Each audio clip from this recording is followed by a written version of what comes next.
ಸರ್ಕಾರಿ ನೌಕರರಿಗೆ ಒಂದು ಸಂತಸದ ವಿಷಯ. ಹೌದು, ಕೇಂದ್ರ ಸರ್ಕಾರಿ ನೌಕರರಿಗೆ 2% ತುಟ್ಟಿ ಭತ್ಯೆ ಹೆಚ್ಚಳಕ್ಕೆ ಕೇಂದ್ರ ಸಚಿವ ಸಂಪುಟ ಸಭೆ ಇಂದು ಅನುಮೋದನೆ ನೀಡಿದೆ. ಪ್ರಧಾನಿ ನರೇಂದ್ರ ಮೋದಿಯವರ ಅಧ್ಯಕ್ಷತೆಯಲ್ಲಿ ನಡೆದಿರತಕ್ಕಂತಹ ಕೇಂದ್ರ ಸಚಿವ ಸಂಪುಟ ಸಭೆಯಲ್ಲಿ ಕೇಂದ್ರ ಸರ್ಕಾರಿ ನೌಕರರಿಗೆ ತುಟ್ಟಿ ಭತ್ಯೆ ಮತ್ತು ಪಿಂಚಣಿದಾರರಿಗೆ ತುಟ್ಟಿ ಭತ್ಯೆ ಪರಿಹಾರ ಡಿಆರ್ ಅನ್ನು ಬಿಡುಗಡೆಗೊಳಿಸಲು ಅನುಮೋದನೆಯನ್ನು ನೀಡಲಾಗಿದೆ. ಜನವರಿ 1, 2025ರಿಂದ ಜಾರಿಗೆ ಬರುವಂತೆ ಈ ಪರಿಷ್ಕರಣೆಯು ತುಟ್ಟಿ ಭತ್ಯೆಯನ್ನು 2% ಹೆಚ್ಚಿಸಿದೆ. ಪ್ರಸ್ತುತ ದರವನ್ನು ಮೂಲ ವೇತನ ಮತ್ತು ಪಿಂಚಣಿಯ 53ರಿಂದ 55ಕ್ಕೆ ಹೆಚ್ಚಿಸುತ್ತದೆ. ಈ ನಿರ್ಧಾರವು ಹಣದುಬ್ಬರದ ಪರಿಣಾಮವನ್ನು ಸರಿದೂಗಿಸುವ ಮತ್ತು ಸರ್ಕಾರಿ ನೌಕರರು ಮತ್ತು ನಿವೃತ್ತರಿಗೆ ಆರ್ಥಿಕ ಪರಿಹಾರವನ್ನು ಒದಗಿಸುವ ಮಹತ್ವದ ಗುರಿಯನ್ನು ಹೊಂದಿದೆ.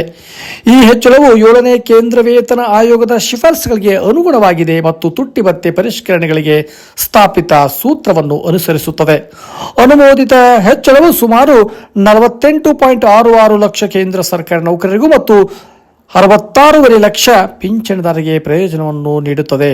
ಹಾಗಾಗಿ ಕೇಂದ್ರ ಸರ್ಕಾರ ತನ್ನ ಉದ್ಯೋಗಿಗಳಿಗೆ 2% ತುಟ್ಟಿ ಭತ್ಯೆ ನೀಡಿದ್ದೇ ಆದರೆ ಕರ್ನಾಟಕ ರಾಜ್ಯ ಸರ್ಕಾರಿ ನೌಕರರಿಗೂ ಕೂಡ ಒಂದು ಸಂತಸದ ವಿಷಯ ಮುಂಬರತಕ್ಕಂಥ ದಿನಗಳಲ್ಲಿ ದೊರೆಯಲಿದೆ. ಏಕೆಂದರೆ ಕೇಂದ್ರ ಸರ್ಕಾರ 2% ನೀಡಿದರೆ ರಾಜ್ಯ ಸರ್ಕಾರವು ಕೂಡ 1.5ರಿಂದ 1.75ರಷ್ಟು ತುಟ್ಟಿ ಭತ್ಯೆ ಹೆಚ್ಚಳ ಮಾಡತಕ್ಕಂಥ ಸಾಧ್ಯತೆ ಇರುತ್ತದೆ. ಹಾಗಾಗಿ ಕೇಂದ್ರ ಸರ್ಕಾರ ಒಂದು ಆದೇಶವನ್ನು ಹೊರಡಿಸಿದ ನಂತರ ರಾಜ್ಯ ಸರ್ಕಾರಿ ನೌಕರರ ಸಂಘವು ಕೂಡ ರಾಜ್ಯ ಸರ್ಕಾರಕ್ಕೆ ಮನವಿಯನ್ನು ಸಲ್ಲಿಸುತ್ತದೆ.